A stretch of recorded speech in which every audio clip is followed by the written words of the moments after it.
Coming up in this episode, we've got a special extended interview with Kat and Agnes, the writing duo best known as author K.A. Merikan.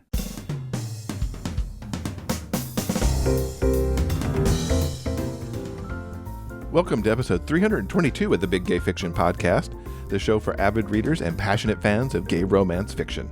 I'm Jeff Adams, and with me, as always, is my co-host and husband, Will Knaus. Hello, Rainbow Romance readers. Welcome back to another episode of the show. I love talking to co-writers and chatting with Kat and Agnes about their 15-year-plus partnership as K.A. Merikan was absolutely wonderful. Hearing how these two got together while living in Poland and their ultimate move to the UK is a wonderful story of friendship and creativity. Of course, we talk a lot about books, and one of the first ones we talk about is this summer's release of the 11th and final book in their Guns and Boys series, which they call a passion project, and it's one that subverts romance novel expectations as well because it follows one couple across 7 years. We also talk about another passion project they did this year with the Dig Two Graves duology, which is set in the Old West, and that was a first for them to actually write within the Old West. Of course, we also get the details of what else is on their release calendar, including getting all the way out into like 2022 and even a little 2023, what genres they'd like to write in that they haven't yet, and we cap off everything with a couple of book recommendations. Kat and Agnes, welcome to the podcast. It's so great to have you here. Thank you for having us. I'd like to take a moment and have you each introduce yourselves to us so we can get a little bit about who each of you are. I am a painter outside of writing. I love to do that to relax. And I'm a big history buff as well. I love going to museums and visiting old houses and all things Gothic. I'm a psychologist. Technically, never worked in the job. But yeah, in my free time, I like reading. I love movies. I wanted to be a film director when I was younger, before I started writing. And I love gaming. And I'm mostly focused on story-based games because that's what I like the most. Fantastic. Between the history and the psychology, that just kind of puts so much into perspective on things you could just throw into books. Because of your likes. We love researching not just historical events as in political events, but what was the social history of and reading people's journals, reading the letters they sent to each other. You can really get a feel of how people connected differently psychologically than nowadays. We have many books about social history. We haven't read them all, unfortunately. So I'd like to get a little history on the two of you before we get into some of the books you've put out this year. How did you two come together to make this writing duo that we've come to know as K.A. Merikan? Well, basically, we were from different cities in Poland, because that's where we are originally from. But we tended to be in the same kind of hobbies and circles, queer circles as well. And we kind of kept meeting up on various mailing lists, forums. And at some point, she organized a meetup. And I went with some of my friends there, and that's how we properly met. But we actually started becoming friends and working together. I think that was a meetup in my garage. Yes, we were in that garage. So yeah, my parents were really encouraging of us meeting my friends. So they were very smart about that. Yeah, but we met, but we didn't actually become close friends for a while until we were at this party and we started talking about writing, basically, because we both preferred writing with another person, and we both had problems with our co-writers, and we started discussing what we would like to do. And by the end of the night, because it was a New Year's party, so by the time we actually went to sleep at 4 or 5 a.m., we had something plotted out. So we had an idea for what we wanted to write together. We both went to our respective homes, and the next day we started writing, and from there it was 2006, I think. Yeah. We started writing together, and first we wrote on just like mailing each other. And then after a while, we started a blog where people could read them by chapter, that kind of original fiction. And we gathered lots of people being encouraging and commenting and everything. So we kind of really went with that and continued until we decided we wanted to make it a career. Yeah. Also, her sister wanted to encourage us to publish something in English, because we used to write in Polish, and she basically bet us that she will pay for editing of our first story if we write a story within a certain time frame, and we did. So that was a challenge that actually motivated us. Yes. That's awesome that you had a family member who Yeah, believed in the stories that much to push you to start writing in English, and was even willing to like pay for the editing and stuff. That's awesome. Yeah, she was very. She is great. She is still supporting us. She does our website. Yeah. So she's still involved too, even better. Yes. She also writes. She doesn't do the same kind of fiction. She does fantasy stories, but she is very involved in writing and interested in the process. So we keep talking about it just between ourselves till this day. It's wonderful to hear that the partnership has gone on for 15 plus years now. We actually live together now, and we have a cat together, and it's just great. Makes it easy to write, I guess, when you're in the same place. We have a little office together in the living room. It's really nice. Yeah. How has the partnership evolved in those years? So we started out living in different cities when we first became friends and started working together. But then she moved to England to pursue university studies. I was still in Poland, and we decided, when we started publishing, we decided to start a company in Britain. So I came here after I finished my master's degree and got a driver's license finally. So that's when we started living together, and we just became closer. And it's just so much fun living together that we might as well, that kind of thing. There's this pressure that I've always had, that it's the natural thing to do. You grow up and then you get a flat of your own, and you move on to that. But why not do things your own way? And if I'm having so much fun, it's basically like a 24-hour sleepover forever. It's just so much fun to live with Saga, and we share chores. She does the DIY IKEA. I cook for her, so it's fun. Not only a great partnership in writing, but a great partnership in living together. Yes, we are platonic life partners. Yes. What brought you, as you were deciding what to write and keeping in the genre for so long, with romance and romance? So we already wrote romance fiction as we met. Before we discovered romance as a genre that neither of us kind of knew before, we did a lot of fan fiction, original fiction, and we did lots of gay-oriented fiction, but we didn't do romance. We didn't understand romance being a central love story and a happy ending. So we wrote fiction that was all sorts of out of the box, that was about relationships, but only once we switched to English and did the market research, we're like, look, there's this whole genre, and it's romance, and people love it, and maybe this is like the thing that we could be doing, and we could then focus on that and see how it really works for what we're already doing, and it really streamlined our style. Let's talk about some of the books you've put out this year, because you've had quite a prolific year, and we're only like halfway through the year. I feel it's never enough. I feel it's been such a slow year. Oh no, just this and that. There is always this angst that we are not doing enough. Oh my goodness. Your 11th book in the Guns and Boys series is coming out in July. For those who don't know this series, before we talk about the new book, tell us a little bit about Guns and Boys. It's our longest running series. It's such a passion project. We still started it in Polish, and then we wrote it a bit differently. The first kind of books, let's say. We thought we'd translate it, but we ended up rewriting it because it needed... But the story is, it's about two men who are members of the mafia, the Italian mafia.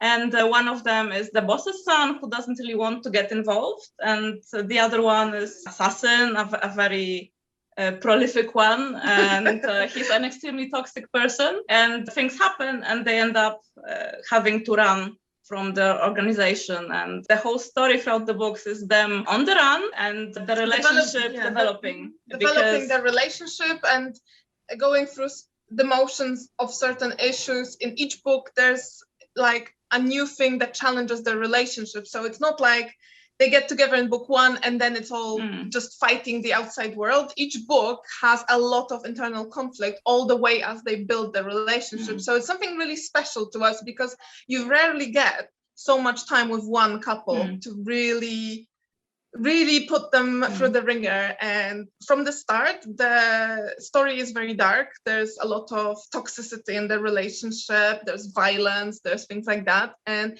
having a very long story allows us to unpack it years later, because their relationship throughout the 11 books is 7 years. So we can get through, both of them have all sorts of internal toxic masculinity issues, internalized homophobia as well. And what they do to each other in these first books needs to be unpacked later on as they grow as people and grow in their relationship. But what I find also interesting is that they work through it, but they can't take it back. There is no way to take back what happened. They can only work through it if they want to stay together. And I find that a fascinating story, that you can have a relationship that keeps growing into something new throughout the years, that isn't just the same with a new outside issue. It's also very pulpy. So when we started writing it, we just wanted it to be like this crazy pulpy story straight from, let's say, Quentin Tarantino's movies. So some really weird stuff happens in there. So it's a conscious choice that a lot of it is unrealistic. There's wrestling an alligator. There's drug lords with a golden tank. There's these really like I see it like a movie. And even though the characters have a lot of internal logic and true psychology, the events are crazy and wild, and they have shootouts in a butcher shop, all sorts of stuff that really gives this story its own style, because we like to give a series its own vibe. So like we have a series, one book that is very dark and noir, while we have another, like the biker series is wild and crazy, but in a bit of a more realistic way than Guns and Boys. And we really like to give each series its own thing. And this one is just crazy. It's just wild. The characters do crazy shit and we pull no punches. We don't often see single relationships spread across this many books. It happens in trilogies a lot, where you're going to follow this character and they're going to end up with their HEA at the end of the trilogy.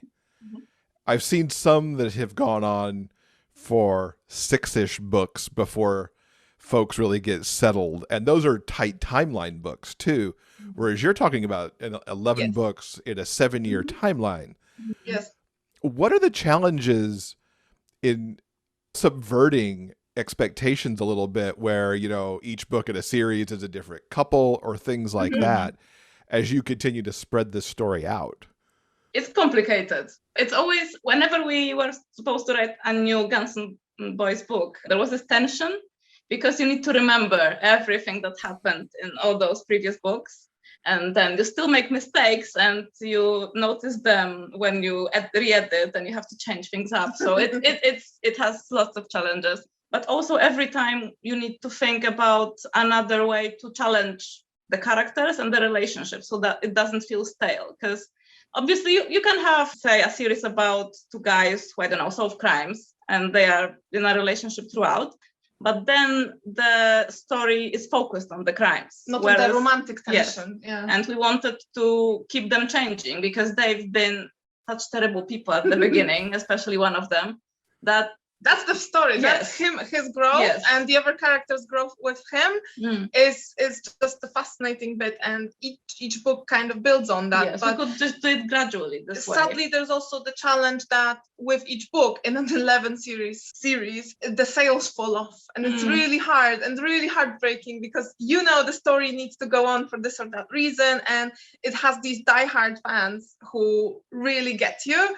But then you understand that a lot of people will kind of get to book 3 and drift off and never come back to the series. So it's really hard at book 11, when it's all wrapping up, to have the same amount of people reading it. And that's I think one of the toughest things, because it's such a passion project for us to have this series done.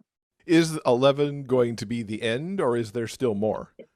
No, yes, that's the end. We kind of had even more ideas, craziness like landing on a deserted island, things like that, and it would fit into the series. But we decided that, and one of the reasons why is that we didn't want to part from the characters.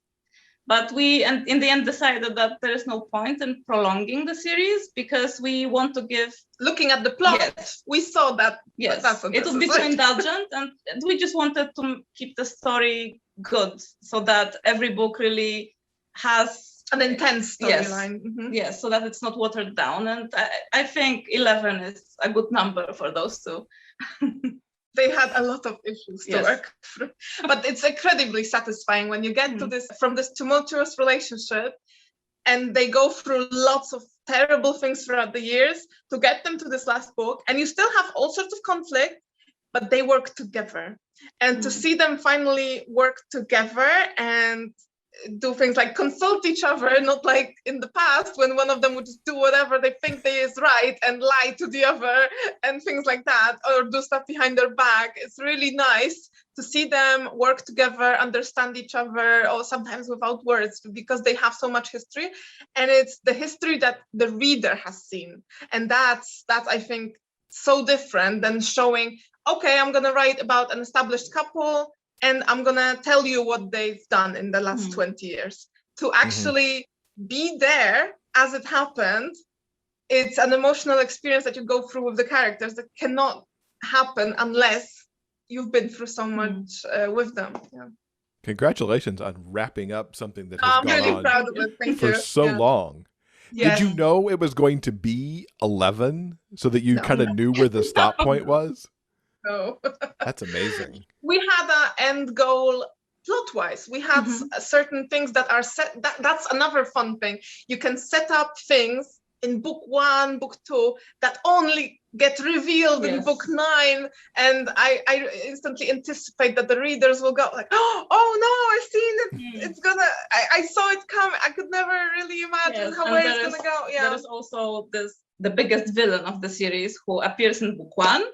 And then he doesn't really appear in person. Sometimes he is mentioned. But he meddles, he's throughout, he's here, he's there. It's like an ongoing thread through all those 11 books. And the things he did to the main characters, they resonate throughout all of the books. So he is there, like not in person, he is there in spirit, let's say. And I think it will be incredibly rewarding for the readers of the series to see him be there again and how it's dealt with. Exactly. So you mentioned a couple times that this was your passion project. What made it that?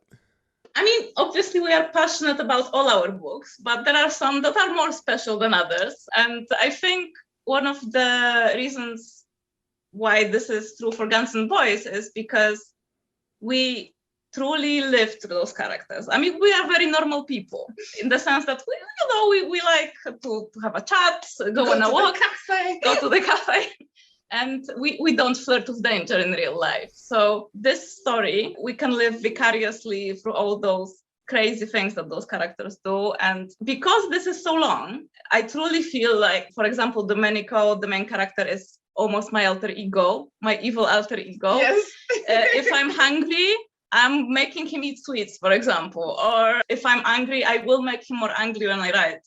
So I feel I have a very special relationship with this character. I think there's also this very special element that this is the second story we ever wrote together, and we started it in Polish, and then we got to rework it. So it's one of the stories that has been with us the longest, and I think that makes it very special too. Not just that it's the longest we've written as a series, but because we started it so long ago, and we got to have so many adventures with these characters. Even though some of it that's been written in Polish has been changed so much, we've had even more time with them because we've written so much of it before we even got to publish them in English. We even have lots of our marketing material based on this series. So we have this. I can show you. Lemon. That's actually, that's them. We have this. Oh, that's awesome. And that's kind of the happy ending where they are back in Italy. Yeah, the symbol of the relationship is a lemon because love is sour for those two. And we use lemons everywhere. We are kind of obsessed. A little trademark there, yeah. And I also think that with these characters, we really let our freak flag fly. Yes. We let them be as crazy as they want, and we don't worry much about what will the romance crowd say. No, they do what I think is right, and that's it. It's rare that writing a character doesn't involve in the moment that much analyzing. But with those two, we know them so well that we don't have to plan out what they're gonna do, because we have a plan for the scene, but how it happens organically. And so often it changes because these characters, they speak to us so organically that they will often, it almost feels like they're changing the scene, the direction of it, because they are so ingrained in us. Yeah. And Kat, did you paint that? No, it's actually a funny story because Aga got it for me for my birthday. It's gorgeous, and it sits right there so well. Yes, it's really fun to look at it every day. Yeah. Now, vastly different from Guns and Boys, you released Take My Body earlier this year, and that's the second book in the Cursebound series. Tell us about Caspian and Gunnar, just to totally move in a different direction. Yes. Well, it's a body swap romance, and those two characters, they are opposites basically. One of them is big and this harsh guy, involved in gang activity, not well off, and the other one is from a nice family of lawyers who, well, he has lots of issues because he doesn't feel masculine enough. So he feels like he is lacking, let's say, muscle mass, height, because she's short. And they have those opposite issues because Gunnar, on the other hand, the big guy, he feels like he can't be himself in the body he has also. So, and also there's the issue that Gunnar used to bully Caspian when they were in high school. Yeah, so because they were both trying to fulfill society's expectations of them. And this was a very interesting book to write because of it, because it focuses on challenging those expectations. It's almost, obvious that it's going to go there, that walk a mile in my shoes. And when they do, they find out that masculinity isn't made in muscles and that it isn't being violent, and that there's so many other things that can be explored.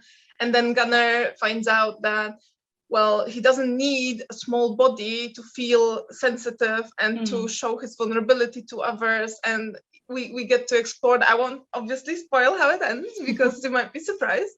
We like to twist things up. Yeah. But that was very interesting to explore how someone can possibly get their perfect body, but then it's not really what they thought it's gonna be. And it provides so many new challenges that they didn't expect. And the grass isn't always greener on the other side. Yeah. And those are typical themes that we've seen in so many body swap movies, that it's not always what you think it's going to be and everything like that. Yeah. This sounds like you're going a lot deeper there. And I can imagine, this is where the psychology angle kind of comes in really well as you're digging into these matters. Really explore that. See, actually, it's a funny story because I have a very strange experience writing this book because I recently came out as non-binary. And one of the ways in which I kind of came to this conclusion was by writing this book, because I was focusing so much on this character not being in sync with how people perceive him, that I kind of started thinking more about how I feel and why I have some dysphorias in my life, always had them. So it was a very important book for me to write. And I think we really managed to go deep also because of that, because it was so in sync with what was going on in my life when we were writing it. And how the outside doesn't always match the inside, but it can be more vague than the obvious that there's a different size, and then you might have a personality that's, let's say, loud. But this is much more dealing with this, how society perceives you on that. Because you might think, great, I have this loud personality, I don't mind if I'm small, but people will still perceive you in a certain way. It's tough how these characters can deal with it. It was a very interesting journey. Yeah. And it's interesting to hear these differences between like Guns and Boys, where you've given them such an over-the-top kind of experience, and as you noted, things that just don't fit to your lives at all because you're not living in a Tarantino movie. But then you come to Take My Body, where then it does hit much closer to home and even helps you sort things out as you write it. Yes. Almost that scary, sounds wildly really. satisfying as a writer to have those kind of two sides of things. I mean, every time when you write characters, at least for us, there needs to be a part of you in them, because otherwise it feels artificial to me. I mean, I can write, say, fan fiction or something like that, but if it's not a character that I can truly feel what they're feeling, what their personality is, how it's built. Yes, but there's always something that you connect with and latch on with the character. And kind of, well, not project you on the character necessarily, but you need to kind of simulate the character inside of you. I find that very fascinating, that when I'm in sync with the character, when I'm writing and I'm in the zone, I can be writing about a fetish that isn't mine at all, but I'm in the zone and I channel it, and all of a sudden I can really see why a character finds something attractive, or how they go through that situation psychologically, and that's a really exciting experience. Yeah. So to change genres again, you put a duology out this year called Dig Two Graves, which is set in the Old West. Another passion project. Another passion project. What sent you into the Old West, and what made this one a passion project? We always used to think the Wild West is boring. So that's and dusty. Yes, and dusty, and we didn't get it. And whenever I thought Wild West, I thought about the old movies that my dad was watching, and they kind of felt stodgy to me, and I didn't think it was interesting. But then we saw Red Dead Redemption, the game, the Red Dead Redemption 2, and we decided to buy the game and start playing games because it looked so exciting. Yes, and it looked like it had an amazing story, and we generally thought that maybe by not gaming we are missing out on good storytelling, on a different way of storytelling, and that's really interesting for us, because it's not just books. We read we watch a lot of movies, and we felt like, but these games, they're so good now. Like, what is it about them? I need to check out. And we literally bought a PlayStation to play Red Dead Redemption 2. And the moment we opened it, we were enchanted. It was just like, I remember I had the console first, and she was sitting next to me, and I was like, look, it's like a movie, but I'm in it. And it was just so much fun. And the world is so immersive. And all of a sudden, everything clicked. And the Wild West, the way it's presented in Red Dead Redemption, and the themes that the Wild West world can convey really resonated with us. And we finally got what it was about. And then we started being interested in it. So we started watching movies. But we knew that we have other projects. So we shouldn't be doing this. This is, maybe one day we'll write a Western. Maybe one day. Yes. And it was always on the back burner. Always like, we'll get there. And we kind of put it on the back burner for, I think, 2 years or something like that. But we actually started, reading on about this time period and watching movies that turned out to be actually very good, some of them. Especially the modern ones. Yes, there's a lot of new movies that challenge the typical Western by including characters that aren't the usual masculine kind of cowboy. You have a lot of female protagonists nowadays in a lot of Westerns. They go into new types of comedy. They challenge how the world looked back there, and that's very interesting. Yes, at some point I was visiting my parents and I played another game, and when I was playing it, I had this idea for a plot suddenly, and I called her on the phone, and we talked for, I think, an hour and a half about it, and I was trying to convince her that maybe we should write this Western now. No, we can't. Let's make this plot contemporary. Let's do it, but let's make it this or that, or a dystopian or something. And with the more we talked about it, we could see how there's no way to write the story without the setting, and which is the best for a historical or any book that has a specific setting. It has to have a reason to be there. If it could be placed wherever, it's kind of, why is it even a Western? But because this story has all these Western themes of revenge and redemption, and we include also like pulpy things like cannibalism in the woods and things like and shootouts and gangs and rail robberies, those kind of things that are so typical for the Western, that it just had to be a Western. Yeah, it was a very interesting process. We never did as much research for a book as we did for those. It was crazy. Yeah. We took a month just for research, and that's why I'm saying it's a passion project, because you don't know how it's going to sell, but you still do it. Especially, you have to. we do have some historical books, but we are not specializing in it. So we're not the kind of writer where everyone will know, this person is going to do a Western, and that's why I get their books. So we basically researched full time for 8, 9, 10 hours a day, every day. And that was our month. It was a lot of fun.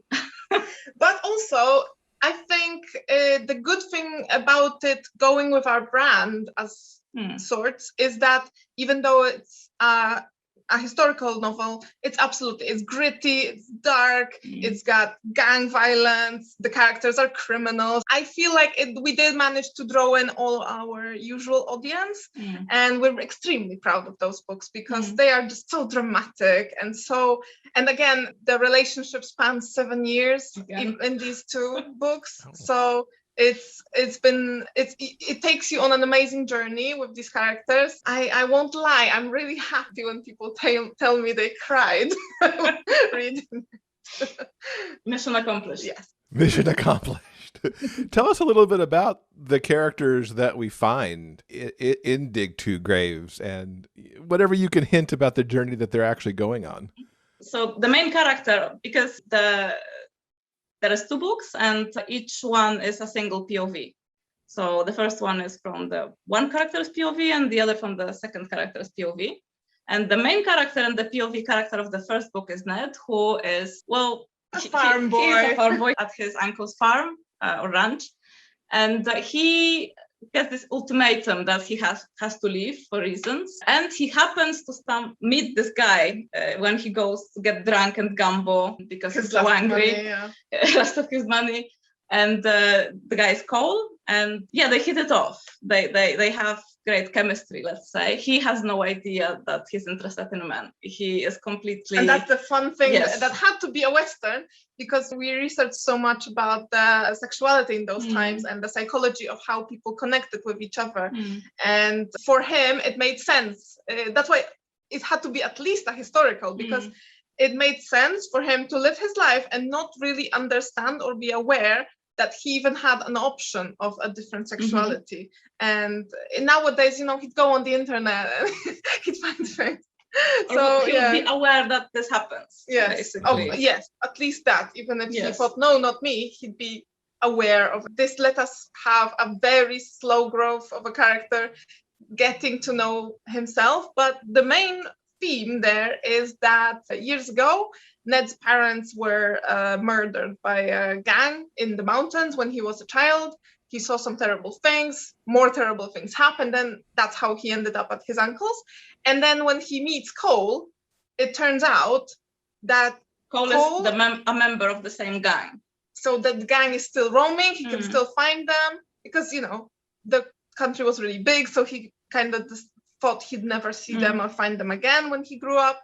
And then he is approached by 2 Pinkertons to go undercover in the gang to help them bring down the gang. And they know he has a personal stake in it, so they think this is a great person to have him there. So you got the undercover trope, and he goes in to the gang where he is very much invited by Cole, because Cole knows what he wants. He just doesn't isn't really good at communicating it because he's not sure of Ned, and it takes forever for them to kind of go around. That's why it's fun to have only one POV, because you don't get to know what Cole is thinking, and you're in Ned's head, who thinks like, oh, this is just friendly cowboys being friendly.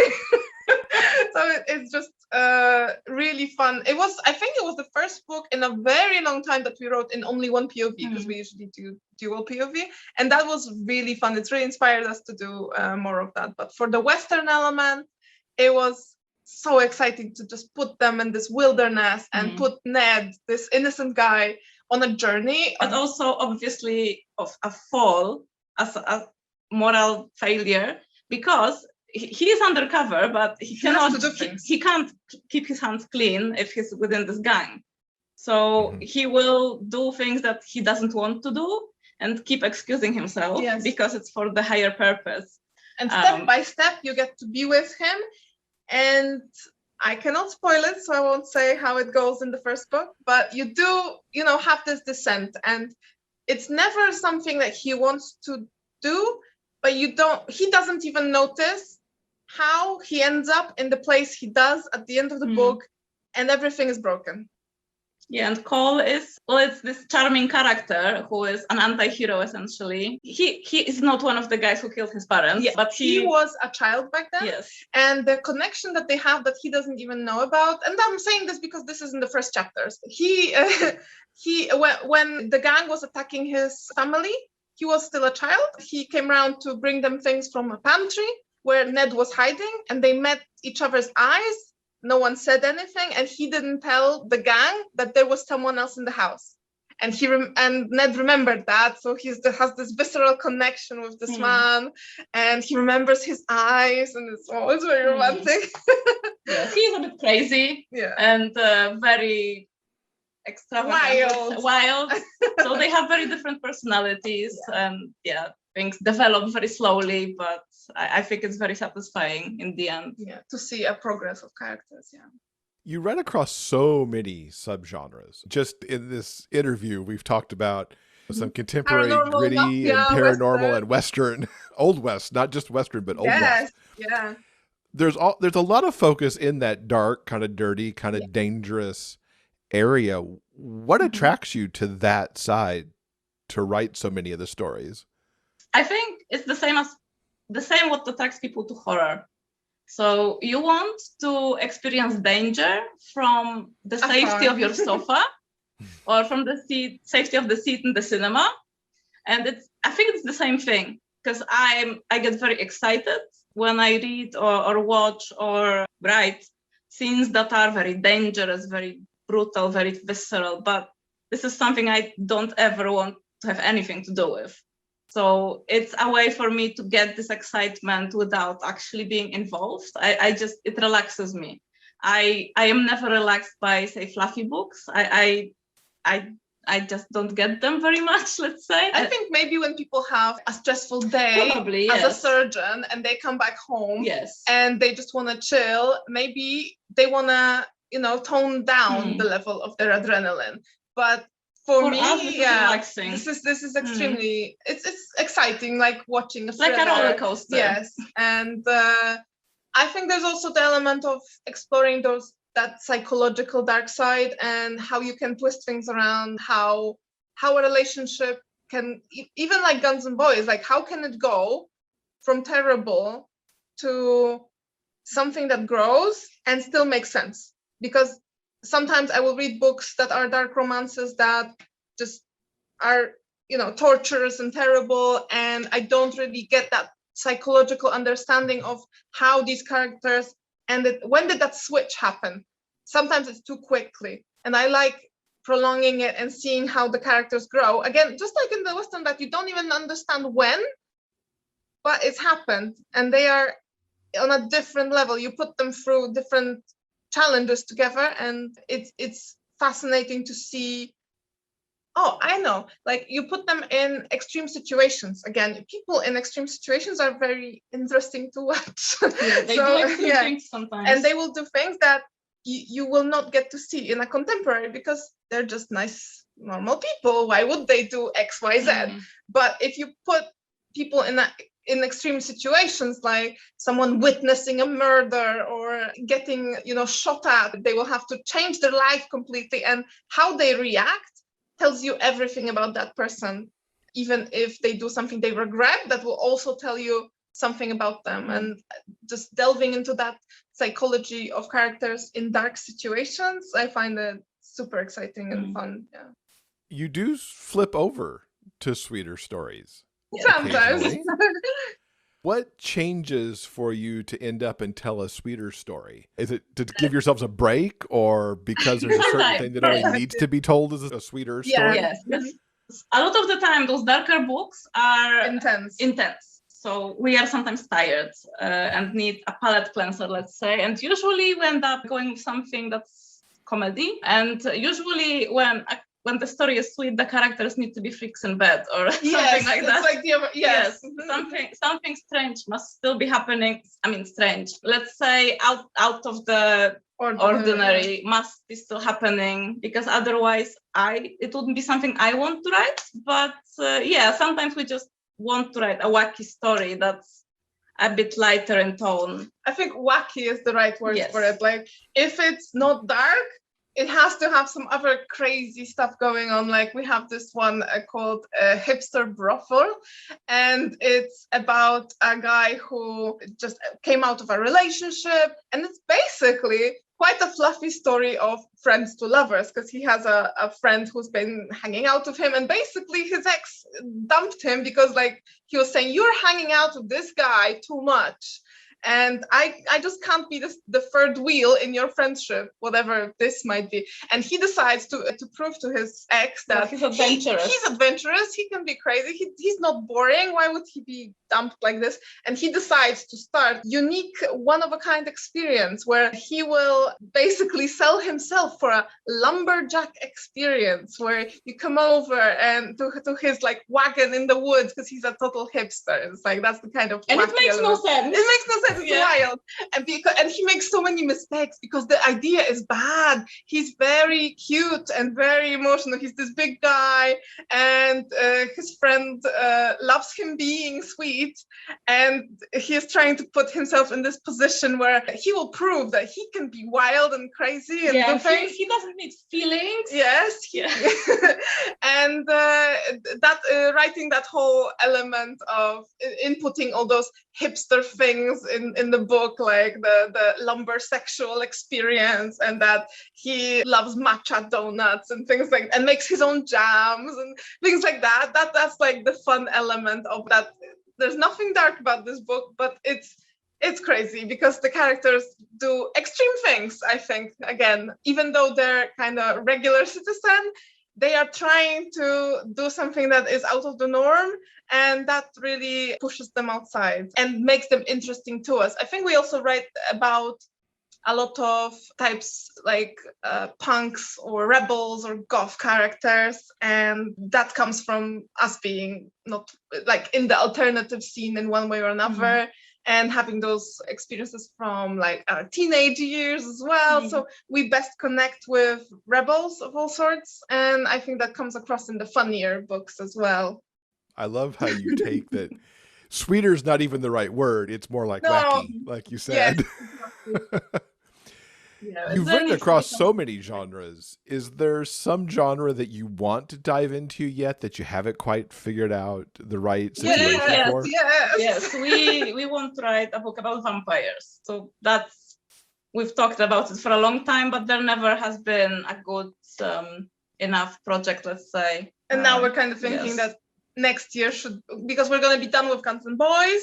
We have another upcoming series later this year, and after that, I think vampires might be next. But I was going to say fantasy, and also fantasy, because we've been building a world based on some games we played in the past with friends, and then building it up on our own ideas. And we want to write about orcs and have this dark, dangerous fantasy world that is not YA, that is full on an adult book and set in this whole dark fantasy world and another world. So it's not like a paranormal, but proper otherworld fantasy. And it keeps going on the back burner, sadly, but maybe next year as well. we don't want to release just one book. We want to make it more of a world. So we need at least 2, 3 so that it makes sense. No, it has to at least be a trilogy to start with, and then we can go from there. But just one book. So we need to have more time to deal with all the world building and stuff. Yeah, but the world building is going on in the background. Yes, that's true. So I'm kind of happy that hopefully by the time we get there to actually write, we'll have all these ideas and stuff for the world written down. We already have a plot for the first book already written down that we had to put on the back burner a year ago. But I really hope that it's also tricky because fantasy technically sells less, so it's hard. It's another passion project that might be amazing, but might just be a passion project and not earn much, and we still have to pay rent. So it's tough when you have to choose between 2 things you love, when you know one will technically surely be a success, while the other, no matter how much more or less heart you put in it, it might not succeed. So we are gonna do it, but we need to just wait for a right moment for it. But it's gonna happen because we just follow our passion. Yeah. I love talking to co-writers because there's so many different ways that people co-write. I'd love to know a little bit about your process. You know, things like, do you plot out a bunch of stuff, or is there a lot of discovery writing? And really how you split up the writing too between the both of you. So it's usually, we start with an idea, and then once we have an idea, we plan the character. So like basic concept or like a theme concept. Yes, so that we have an idea of what the basic conflict will be in the book at first. And we do a lot of planning beforehand. We are definitely plotters, yes. So we have all kinds of tables that we fill out that later help us with keeping the mood and the themes of the book consistent throughout, so that we don't forget about them and then have to add it retroactively. Everything informs us in planning the scenes. It especially makes sense when we write together. We need to both know where the scene is going. Otherwise, we're meandering. So even if there's lots of improvisation when we actually write, we need to know the main goal of the character, what his conflict is for the scene, and what his choices. We really try to make things exciting by always giving characters a problem, and each scene will move him forward in the story, in the relationship, in the plot, and it will always be based on his choices. We don't like to throw characters who flow where it takes them and go here and there. No, they need to be the protagonist. So they need to choose and they need to move the story. And we usually, even though we decide on things together and plot it together, we do share the main characters mostly by one writing mostly one of them and the other writing the other. So that, especially in dialogue, it's extremely fluid and we can write very fast when we actually sit down to write. And usually we do it like that we decide on all of this together. Then when we sit down to write the scene, we write together in one file, and then we know where a scene is going, we know the setting, we know the general, that's like 2 paragraphs when we look at our like plans. And from there, we just write the scene together. And if we need to communicate something, I think he should like go here, or I think it should be daytime or nighttime, we're just gonna talk about it in our little office as we write on different computers, but in one file. And usually we write a paragraph or 2 and then move on to the other person. Yes, and it depends on the scene. For example, for fight scenes, and we have a lot of those, we have a very strict choreography written down so that we don't pull in different directions and it's dynamic. You can't be guessing what the other person wants to do. Yes, we try to do that, and especially for fight scenes, you really need to plan what's going to happen. It needs to be exciting. There needs to be tension. If it's just one person shoots, the other shoots, it just isn't. And I guess and also another thing that even though we plan, we often actually change the plan throughout. It's not set in stone. So usually we have an idea of where we're going. So it's rare that the ending changes. Sometimes it does, but usually it stays the same. Yeah. Usually it stays the same. But we usually, as we try to have new ideas, so we include those and try to work it into the plan so that still makes sense. Sometimes we'll go for a walk if we're stuck, and that's the nice thing about living together, that we get to go out together, and we go on a walk, and we can still think about it as working because we're talking about the book and its problems, and especially if we're stuck in a scene, and then we can oftentimes come up with whole new ideas that take us in a new direction. It's rarely like if we argue about where a scene should go, it's rarely deciding on one or the other. We usually come up with a third option that suits us more. And I would say we have a very good partnership in creative work. We very rarely argue about something. I think because we both want to make it work, it's obvious to us that we cannot write something that doesn't work for either of us. We need to always be happy with the end book because it's our book. So there cannot be lack of communication. So we can be very crude to each other, and it's allowed, or leave like really mean comments in the edits. Like an editor would never leave me a comment like I leave to her or she to me, because it's understood that this is all for the better of the text and for the better of the story. And so anything goes. Nothing should be pulled back and then held as a grudge. I think this ultimate honesty that we have when writing serves the stories and makes the partnership so good. How do you think your writing partnership has changed over the years? Things that you were doing back then that you're not doing, or you've added to process since then? I mean, obviously things changed because of the way we changed into writing as a hobby to just doing it more professionally.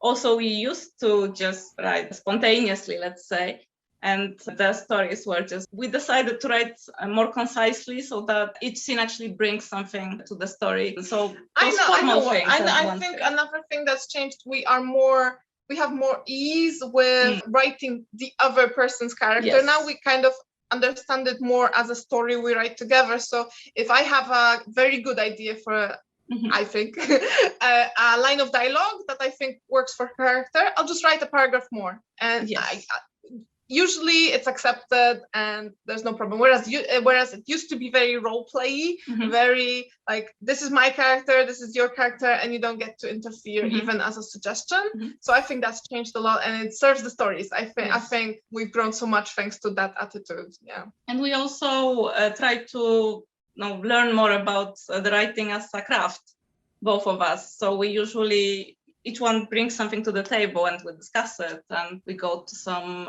courses sometimes. And we never actually just take everything that we're taught at those courses, but you can think this through and improve and add to what you're already doing if it's something that you think it will just like with a craft book. You don't have to accept everything you're reading. You might disagree with some of it, but you still might pick up a gold nugget here and there that you didn't do before, and we keep adding to our process of writing, and I think it serves. So it's the change has definitely been that we used to just write faff about and write whatever came to our minds, whereas now we really want the impact on the reader to be there. I have a big excitement of not only writing the story I want to write, but I always think, wow, the reader is going to be so shocked when they read this, or like, wow, they're gonna not see this coming, and like, oh, this action scene is going to be so exciting for them, and when this thing happens, they're going to be so surprised.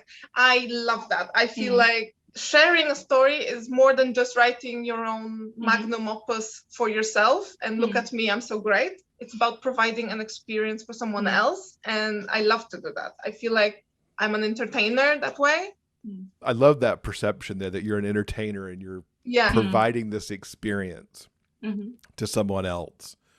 And speaking of experiences, I'd love to hear from each of you about a book that's given you a great experience lately. What's something you would recommend to our listeners?